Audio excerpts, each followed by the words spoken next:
Phoenix Radio Station dan sudah balik lagi Finars di Check Up setiap hari Jumat dari jam 5 sampai jam 6 sore yang masih bekerja sama dengan Fakultas Kedokteran Universitas Mahasaraswati. Pernah gak sih Finars kamu itu ngerasa sariawan kamu itu kayak nggak sembuh-sembuh atau bahkan ada bercak aneh gitu di mulutnya kamu dan ini kadang bikin panik terus juga bikin khawatir dan alangkah baiknya kalau kamu itu tahu tuh namanya apa alasannya terjadi hal tersebut dan kira-kira apakah hal tersebut itu merupakan tanda masalah yang biasa saja atau nantinya bisa menjadi hal yang luar biasa. Maka dari itu sore hari ini di Check Up kita bakal ngobrol bareng sama dokter spesialis penyakit mulut. Di sini itu ada Dokter Gigi Inyoman Gede Juwita Putra, spesialis penyakit mulut. Ini adalah dosen di bagian ilmu penyakit mulut dari FKG Unmas Denpasar dan juga dokter gigi pendidik klinis di RSGMP Saraswati Denpasar. Sebelum itu, selamat sore dulu buat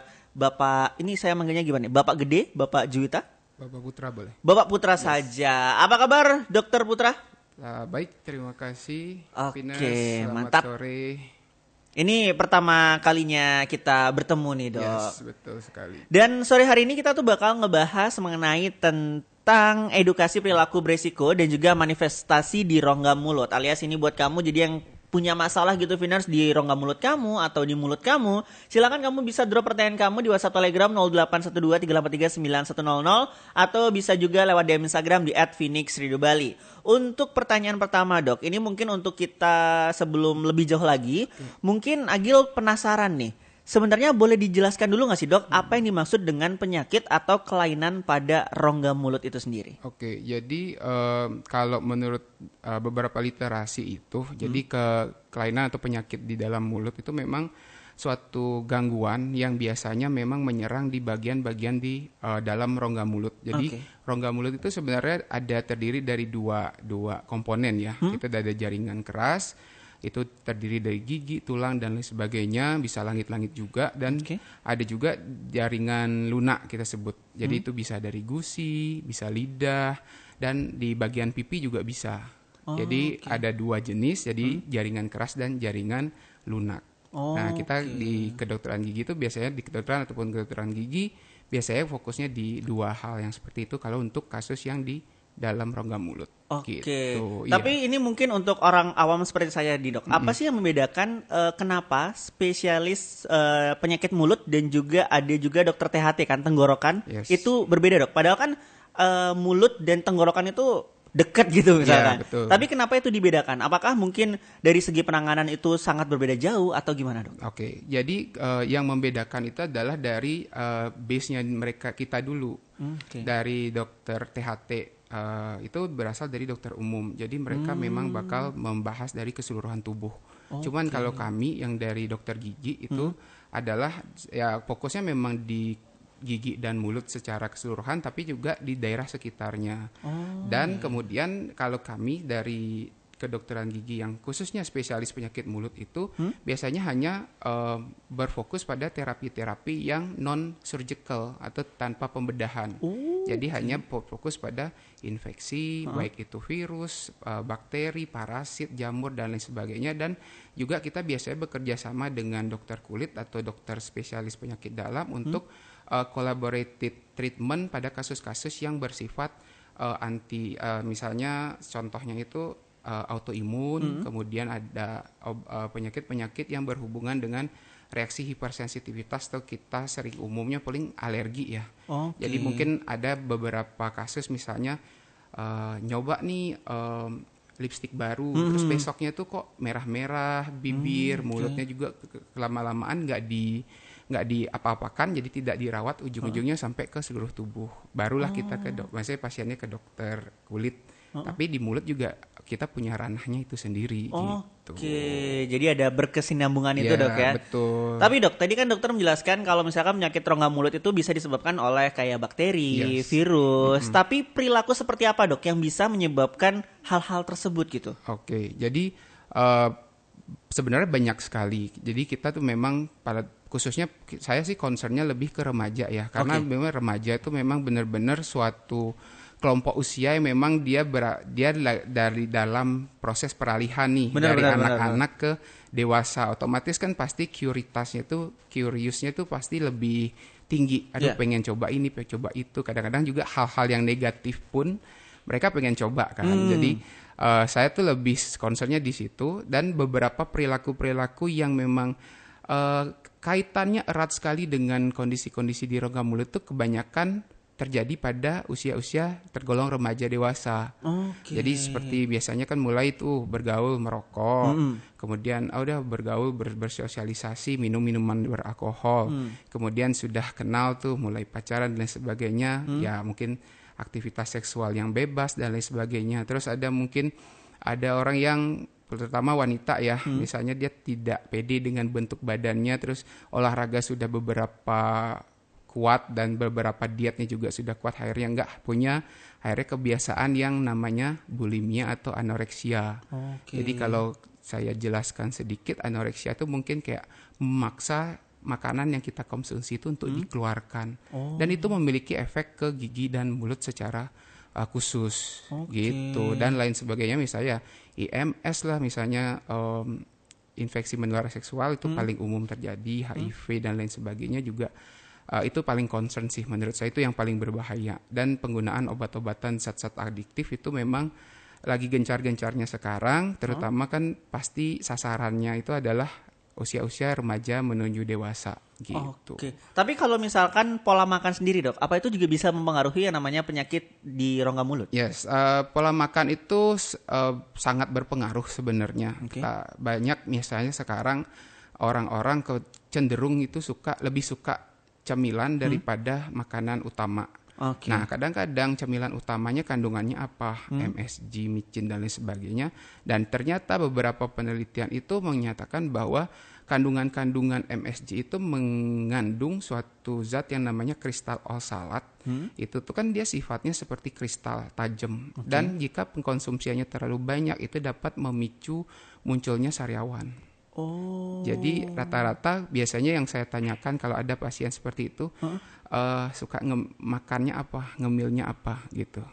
Jadi dari situ bisa kita simpulkan, oh kamu tuh sariawan, atau kita sebut dengan stomatitis itu oleh karena yaitu pencetusnya. Gitu. Tapi selain sariawan, Dok, jenis penyakit apa yang sering banget terjadi di rongga mulut sebenarnya? Banyak sebenarnya. Jadi rata-rata yang saya sebutkan tadi itu kan ada yang infeksi jamur, infeksi virus, bakteri. Nah, di rongga mulut itu penampakannya akan serupa tapi tak sama. Bentuknya pasti seperti sariawan. Disitulah fungsi kami untuk mendeterminasi sariawan yang diderita oleh seseorang itu apakah dari apanya dulu. Karena kan setiap penyebabnya yang berbeda itu akan perawatannya juga berbeda. Misalnya dia sariawan, misalnya pada wanita sariawannya oleh karena saya mau menstruasi. Itu pasti perawatannya berbeda dengan sariawan yang disebabkan oleh infeksi virus. Gitu. Jadi disitulah kita berperan. Kadang-kadang banyak yang misdiagnosis untuk beberapa kasus karena dia nih sariawan aja, jadi dikasih obat-obatan yang memang khusus sariawannya. Tapi tidak dicek apa sih sebenarnya penyebab atau faktor yang mencetus si sariawan ini muncul gitu. Apakah kita sebagai orang awam gitu, Dok, bisa melihatnya secara secara mata telanjang gitu, kayak melihat langsung gitu, ini bedanya sariawan kalau misalnya kena virus, ini yang bakteri, ini yang kalau luka gitu. Apakah kita bisa membedakan itu? Nah, kalau dari segi membedakan penyebabnya itu biasanya agak kurang bisa ya. Dalam artian kita pasien itu pasti hanya bisa ada sariawan aja. Cuman kan kita pasiennya tidak tahu ini penyebabnya apa. Makanya saya sering menghimbau itu pasien-pasien jangan self diagnosis dan sama jangan self treatment. Kadang-kadang kan ini sariawan, ya udah beli obat warung dioles selesai gitu. Padahal belum tentu. Kadang-kadang ada beberapa obat yang memang kasus-kasus itu tidak cocok sama sariawan yang dia derita gitu. Obat tersebut malah bisa memperparah. Makanya di situ tugas kami lah gitu untuk memeriksa dan menentukan ini sebenarnya itu sariawannya karena apa. Gitu. Iya. Nah, kebetulan, Dok, tadi dokter sempat menyinggung mengenai tentang obat oles itu. Yes. kan ada beberapa obat oles yang akhirnya ditarik dari peredaran karena ternyata itu nggak bisa gitu untuk menyembuhkan sariawan itu. Nah, menurut dokter sendiri, baiknya penanganan pertama kalau misalkan kita kena sariawan sebelum tahu penyebab aslinya itu apa, itu diapain dok? Apakah bener kayak ada yang bilang dikasih garam lah supaya membunuh bakterinya atau gimana dok? Nah, untungnya di Indonesia ini kita banyak punya ini ya bahan-bahan alam yang memang bisa digunakan untuk obat-obatan. Okay. Nah, kalau kita biasanya menyarankan jika memang merasa ragu tuh dengan adanya sariawan di dalam rongga mulutnya itu kok, tapi saya juga takut pakai salah obat. Iya, gitu. Benar. Jadi saran saya tuh adalah yang paling gampang itu pasti rata-rata di rumah itu adalah dioleskan saja dengan madu. Oh, madu. Jadi tapi madu yang benar-benar asli ya. Asli madu tapi ya, kan ya. Di luaran banyak Ya, jadi diusahakan memang madunya memang madu asli. Okay. Itu karena memang udah beberapa penelitian tuh udah ada bahwa memang memiliki anti radang yang memang efektif. Jadi misalnya kalau itu kan paling netral tuh. Jadi dia bahan alam, dia tidak menimbulkan sesuatu yang bersifat dilawan oleh tubuh. Jadi memang dioleskan saja madu. Sebelum nanti berkunjung ke tenaga ahlinya. Gitu. Itu pertolongan pertama yang bisa kita lakukan dok ya. Betul. Oke, menarik. Tapi Vinars, buat kamu Agi LinkedIn sekali lagi yang ingin bertanya ke Dokter Putra, kamu silakan bisa drop pertanyaan kamu di WhatsApp Telegram 0812-383-9100 atau boleh juga lewat DM Instagram di @PhoenixRadioBali. Phoenix Radio Station, balik lagi bersama Agila Babil. Vinars tentunya masih di check up. Dan buat kamu yang ingin bertanya mengenai tentang penyakit atau masalah pada mulut atau rongga mulut, silakan kamu drop pertanyaan kamu di WhatsApp Telegram 0812-383-9100 atau boleh juga lewat DM Instagram di @PhoenixRadioBali. Jadi dok, tadi melanjutkan di segmen yang pertama. Kita udah ngebahas mengenai tentang penyebab-penyebab, bahkan juga beberapa orang yang beresiko terkena yang namanya penyakit rongga mulut. Tapi dok, gimana sih atau langkah pencegahan deh untuk kita para remaja yang mungkin beresiko tuh yang untuk menjaga kesehatan rongga mulut itu gimana dok? Untuk cara pencegahannya sendiri? Oke, mungkin kalau paling awal itu saya sih selalu menekankan bahwa kesehatan diri itu merupakan kewajiban atau memang punya diri sendiri. Jadi berawal dari sendiri sendiri.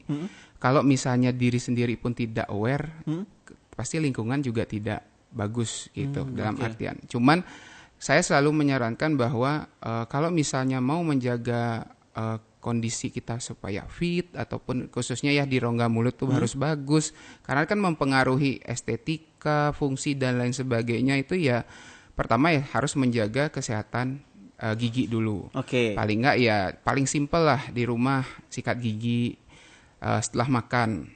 Kalau dulu kan mungkin sebelum setelah makan dan sebelum tidur gitu paling, atau enggak ada lagunya baru bangun tidur terus mandi jangan lupa gosok gigi gitu. Padahal sebenarnya kan ya harus sehabis makan gitu kan, karena pola orang beda-beda nih. Gitu. Jadi, berarti sehabis makan itu harus langsung sikat gigi gitu dok? Paling enggak 30 menit.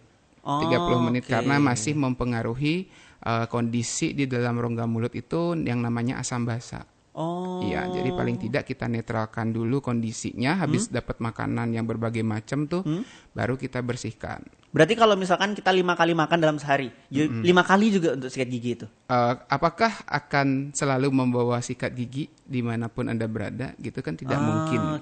Paling enggak jika memang tidak memungkinkan untuk melakukan sikat gigi, paling tidak berkumur dengan air biasa. Nanti kalau sudah sampai rumah, baru dilakukan sikat gigi. Gitu. Masih ngebahas tentang sikat gigi tadi dok. Ada yang bilang kalau misalkan kita menggosok lidah, itu katanya berbahaya dan malah bisa membuat lidah kita luka. Tapi ada yang bilang juga menggosok lidah itu bisa membuat nggak bau mulut katanya. Nah itu gimana dok? Jadi mitos atau fakta jadinya ya. Jadi menyikat lidah itu sangat disarankan.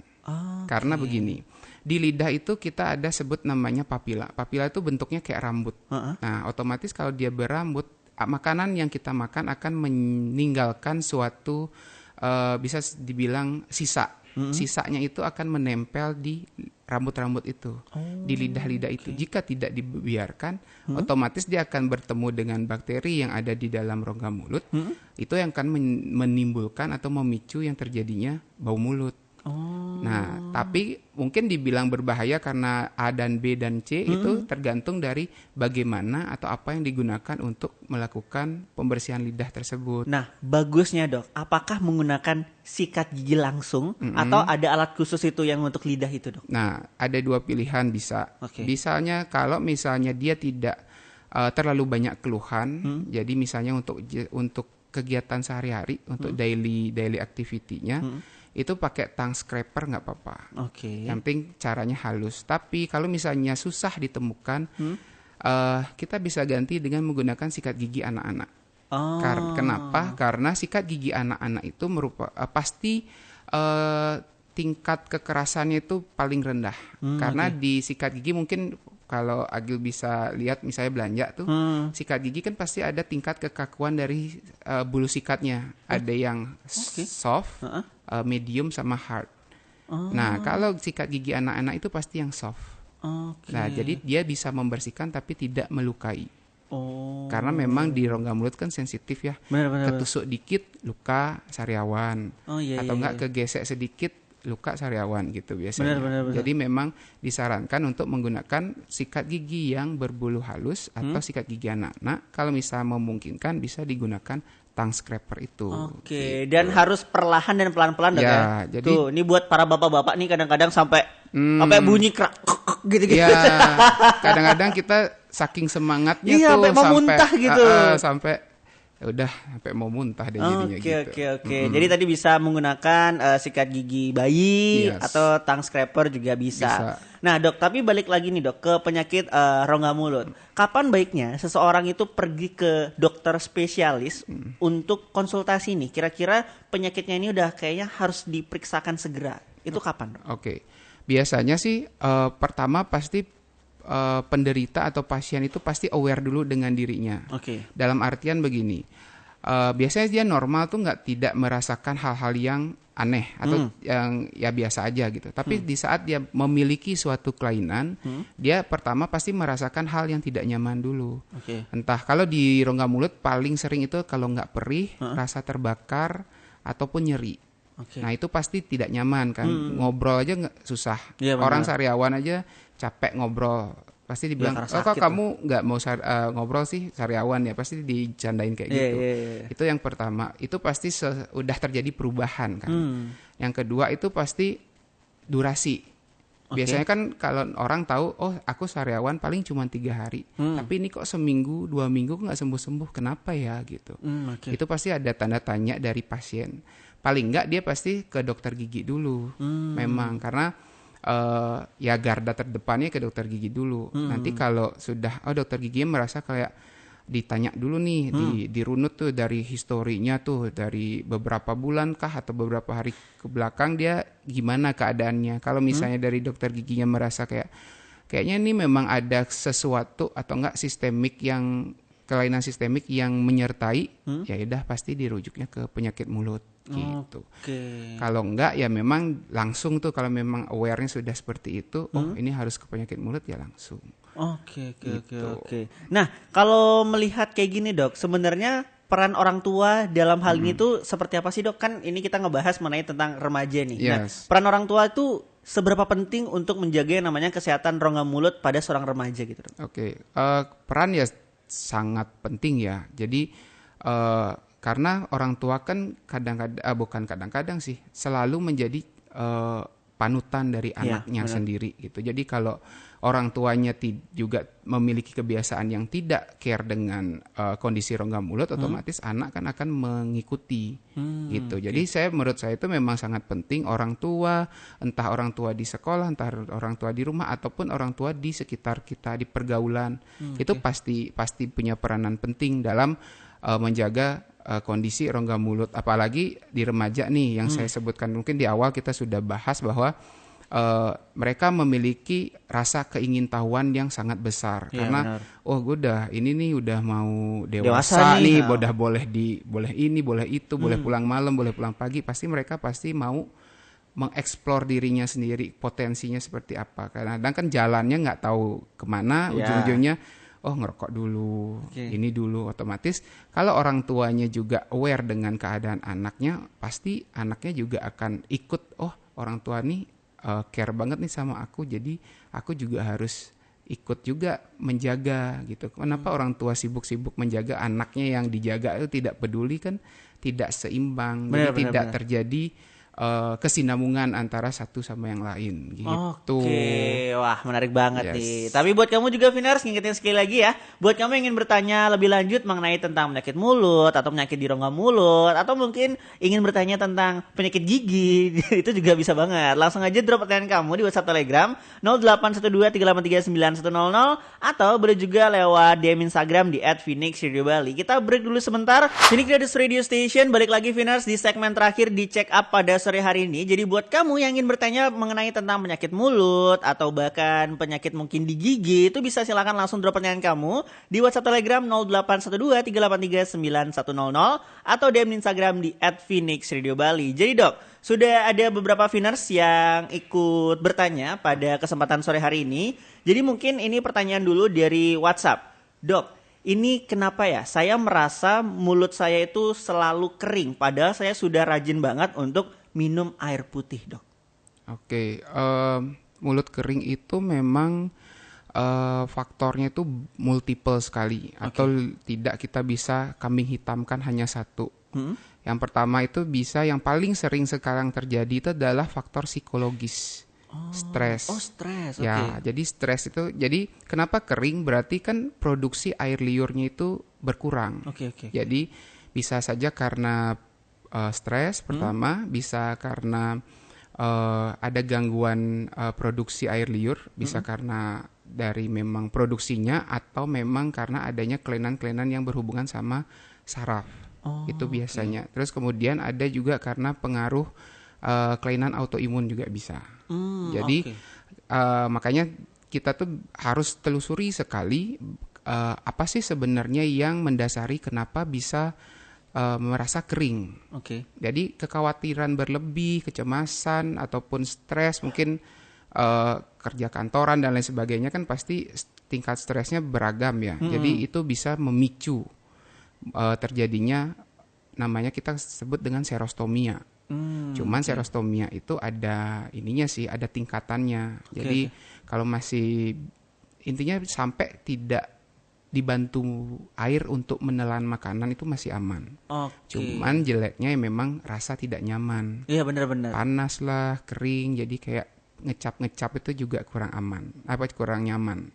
Gitu. Itu sih sebenarnya yang menyebabkan mulut kering itu. Nah, cara penanganannya sendiri gimana, Dok? Apakah cukup dengan kayak ya udah minum air yang banyak lagi, atau mungkin menggunakan lip balm mungkin, atau gimana, Dok? Oke, kalau misalnya dia pure disebabkan serostomia nih, berdasarkan diagnosis yang sudah kita tegakkan dari berbagai metode ya, dari wawancara, pemeriksaan, kalau perlu pemeriksaan penunjang pun, misalnya dia benar nih serostomia. Jadi kita lihat dulu tingkatan serostomianya ada berapa. Apakah ringan, sedang, atau berat. Kalau misalnya ringan itu biasanya saya sarankan tuh pasien untuk menghindari pemakaian obat kumur. Malah karena kan dia mengandung alkohol tuh.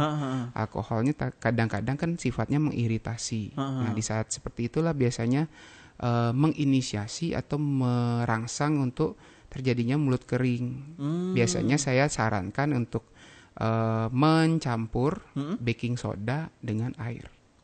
Jadi satu sendok teh baking soda itu dilarutkan dengan 100 ml air biasa aja. Nanti itu dijadikan obat kumur.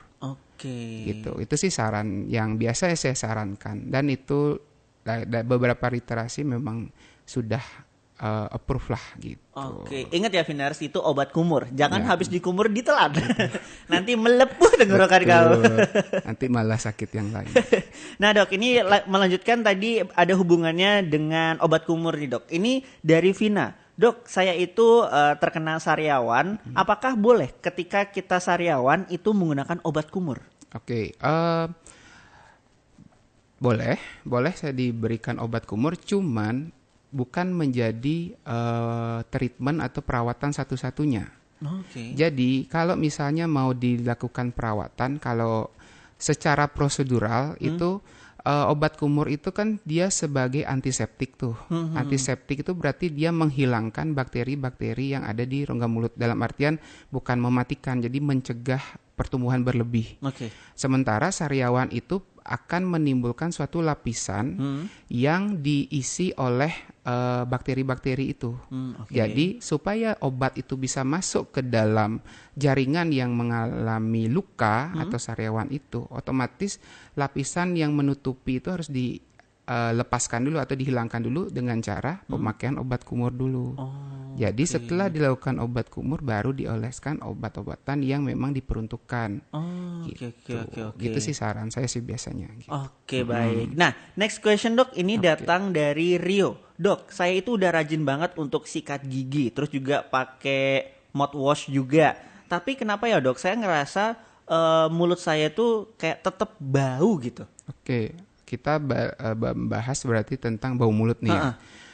Bau mulut itu sebenarnya banyak sekali faktor yang menyebabkan itu sendiri, bau mulut itu.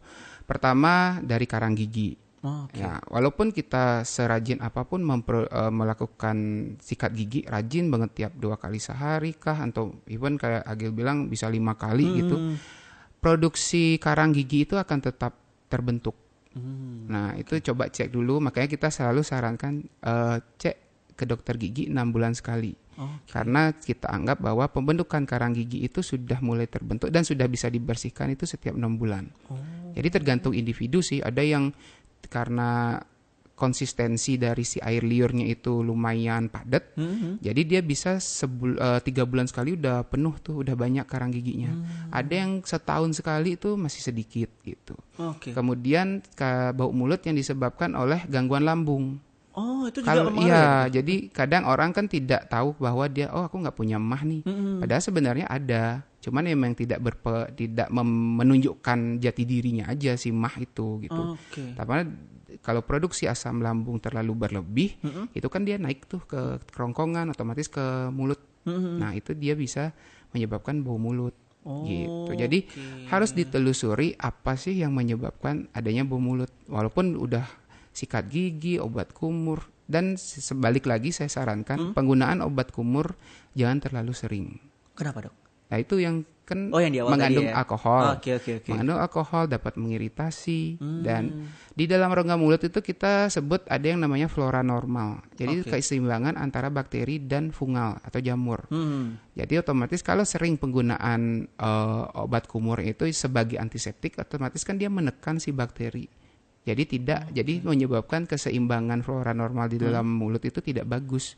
Itu nanti yang menyebabkan terjadinya jamur yang baik itu bersifat jadi jahat.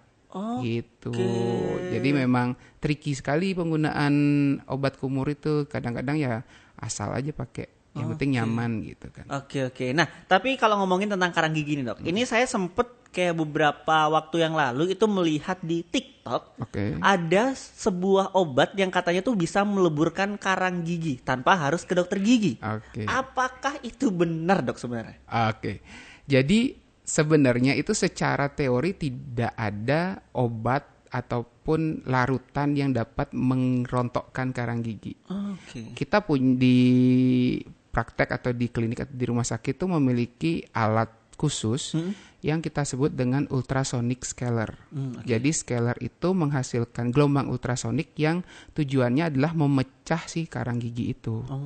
Jadi mungkin kadang-kadang kan mungkin pernah scaling atau apa, kadang-kadang dia bisa nyeri atau enggak dia nggak disentuh pun ternyata udah kebuka tuh si karang gigi karena emang ultrasonik. Itu kan namanya karang. Jarang sih air dalam bentukan cairan tuh bisa menghancurkan karang gitu kan. Nah itu secara teori yang saya dapatkan gitu ya. Tapi kalau di TikTok atau di mana kan biasanya ya marketing gitu. Jadi seperti itu sih. Tapi ini dok, ini pertanyaan pribadi saya. Kalau misalkan sikat gigi, ini ada yang bilang katanya kalau kita sikat gigi jangan pakai pasta gigi tuh full di brush giginya itu, di brush sikat giginya itu. Ada juga bilang katanya harus full. Itu gimana sebenarnya dok? Dan berapa lama waktu sikat gigi yang ideal? Apakah kayak 5 menit kah? 2 menit, 3 menit? Itu gimana dok? Sebenarnya itu lebih ke preference ya. Jadi sebenarnya antara sedikit atau banyak itu sama saja sebenarnya. Jadi mau menghemat atau enggak gitu. Oh, lebih ke Itu sana lebih ya. ke marketing mungkin biar cepat habis di-fullin gitu ya. Tapi sebenarnya kita sih punya kalau ada komunitas namanya kedokteran gigi pencegahan. Ada masyarakat itu teorinya itu adalah sebesar biji jagung. Jadi seujung itu aja udah dianggap cukup untuk membersihkan seluruh rongga mulut. Gitu. Cuman ya untuk estetika dan lain sebagainya mungkin harus full. Jadi kan dia bagus gitu ya. Untuk durasi, kalau sekarang ada beberapa penelitian yang menyatakan bahwa 2 menit itu udah oke. Tapi didukung dengan tekniknya.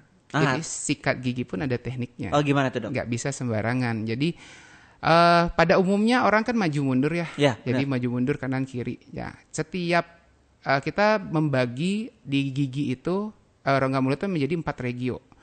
Kanan atas, kiri atas, kanan bawah, kiri bawah. Jadi per regio itu kalau misalnya dia giginya paling belakang kita pakai dengan teknik rolling. Jadi kita bulat gitu ya? Ya, bulat gitu. Atau kalau ada beberapa teknik, ada bisa teori yang paling gampang itu adalah dari gusi ke gigi. Dari gusi ke gigi, Kalau gigi atas berarti kan gigi dari atas ke bawah, tapi kalau dari gigi bawah dari bawah ke atas. Kalau untuk gigi depan itu bisa rolling lagi. Nah, terus yang bagian depan yang mendekati lidah dan langit-langit itu dengan teknik kayak mencangkul. Jadi kayak ke depan terus ke belakang gitu ya. Yang boleh maju mundur tuh hanya bagian permukaan atas gigi yang pakai ngunyah. Itu baru boleh maju mundur. Tapi kalau bagian yang berkontak dengan gusi itu jangan maju mundur karena itu akan menyebabkan terjadinya pengikisan di antara gusi dan gigi sehingga akan menyebabkan hipersensitivitas. Jadi kadang-kadang gigi itu lebih sensitif. Even kalau minum air biasa pun udah ngilu gitu. Kalau biasanya kan dingin baru ngilu gitu. Tapi kalau kebiasaan menyikat gigi yang lumayan keras dan tekniknya juga kurang benar, itu akan menyebabkan tingkat sensitif suatu gigi itu lebih tinggi daripada yang tekniknya gitu. Ini ada pertanyaan lagi, Dok, dari Rina. Dia bertanya, Dok, apakah benar bayi yang kalau misalkan terlalu sering menggunakan dot itu giginya bisa maju? Ada ininya tuh, ada teorinya. Memang betul karena sifatnya gigi bayi itu kan dia menekan tuh, menekan. Anggaplah itu kan suatu ininya ya, puting dari ibunya. Itu akan menekan si dot itu supaya dia mendapatkan susunya. Nah, kadang-kadang itu akan menyebabkan terjadinya pergeseran pertumbuhan gigi. Jadi ada tuh ininya, polanya dia pasti membentuk suatu pola kayak lubang. Namanya kita sebut dengan open bite. Kalau normalnya kan antara gigi atas dan gigi bawah itu kan bertemu. Nah, kalau untuk kasus anak atau bayi yang sering mengedot atau ngempeng atau gigit jari, itu akan menyebabkan gap antara gigi depan atas dan gigi depan bawah, sehingga dia akan kita sebut dengan open bite. Gitu. Jadi biasanya kalau sudah seperti itu kita refer ke spesialis kawat gigi atau ortodontis. Atau kalau masih di bawah usia 15 itu ke pediatrik dentis atau kedokteran gigi anak. Nanti di situ mereka akan evaluasi dari segi habitnya, dari segi terapi konservatif ataupun kuratifnya bagaimana gitu. Nah, terakhir, Dok, ini dari Putri. Dok, kenapa ya lidah saya itu terasa perih dan juga ada bercak putih? Itu apa, Dok? Bercak putih itu harus sebenarnya kalau mau konsul seperti ini tuh harus disertai foto tuh paling akurat ya. Cuman saya kasih beberapa kemungkinan yang ada. Yang pertama, putih itu biasanya kalau paling parah itu kita sebut dengan oral candidiasis. Oral candidiasis itu adalah infeksi jamur yang disebabkan oleh banyak hal. Bisa karena pakai antibiotik jangka panjang, minum obat-obatan yang mengandung steroid jangka panjang, atau pemakaian obat kumur yang tidak terkontrol. Itu bisa. Itu biasanya menghasilkan plak putih atau bercak putih. Biasanya sih kalau saran saya tuh untuk memastikan coba di scrubbing apakah dia berdarah atau enggak. Kalau dia misalnya berdarah, berarti arahnya ke jamur. Kedua, itu kita sebut dengan papila prominent atau pertumbuhan rambut-rambut yang saya jelaskan tadi itu yang ukurannya memang lebih besar daripada normal. Itu bukan suatu penyakit, tapi kita sebut dengan variasi normal. Warnanya juga tergantung dari keadaan. Misalnya kalau lagi sering makan merokok tuh, warnanya nanti kehitaman. Tapi kalau sering makan minum susu atau minum apa yang mengandung gula banyak, warnanya keputihan gitu. Terus yang ketiga itu biasanya kita sebut dengan depapilasi. Depapilasi itu tengahnya merah tapi di pinggirannya putih-putih. Itu biasanya itu variasi normal juga. Atau itu merupakan manifestasi oral dari pasien-pasien yang memiliki alergi. Jadi alerginya lagi kambuh terus muncul tuh gitu. Iya. Jadi banyak faktornya sebenarnya. Banyak faktor. Makanya saya bilang di awal, di penyakit mulut itu kelainannya itu serupa tapi tidak sama. Yang membedakan adalah bagaimana kita menggali dari anamnesa, dari pemeriksaan klinis, bahkan diperlukan penunjang untuk menegakkan diagnosanya yang tepat sehingga mendapatkan terapi yang tepat juga gitu. Dan jangan self-diagnose ya, Finas ya. Betul. Jadi buat kamu kalau misalkan ngerasa kayak ragu dan belum yakin, langsung aja bisa ke dokter spesialis. Entah itu dokter gigi atau dokter spesialis mulut. Mungkin dari dokter ada nggak sih pesan untuk Finas yang lagi mendengarkan hari ini supaya lebih aware lagi untuk kesehatan rongga mulutnya, dok? Oke, untuk Finas yang lagi mendengarkan, saran saya itu adalah tidak ada salahnya kita melakukan pemeriksaan rutin ke dokter gigi. Walaupun sedang tidak dalam kondisi sakit, tidak ada keluhan. Karena kadang-kadang sesuatu yang tidak ada keluhan pada saat diperiksa oleh dokter, dokter itu menemukan suatu kelainan. Jadi di gigi itu kita memiliki sistem semakin cepat diperiksa, semakin murah perawatannya. Gitu. Jadi sebelum lebih parah lagi, dok ya. Betul. Terima kasih Dokter Putra atas ilmunya. Sama-sama. Makasih juga untuk obrolan hari ini. Banyak banget insight yang Agil dapatkan dan semoga juga Finars mendapatkan insight baru dan juga ilmu baru mengenai tentang penyakit rongga mulut atau bahkan penyakit gigi. Sekali lagi terima kasih, dok. Dan kita nanti bisa bertemu lagi nextnya lain kali di Check Up. Dan buat kamu Finars, jangan lupa dengerin Check Up setiap hari Jumat dari jam 5 sampai jam 6 sore.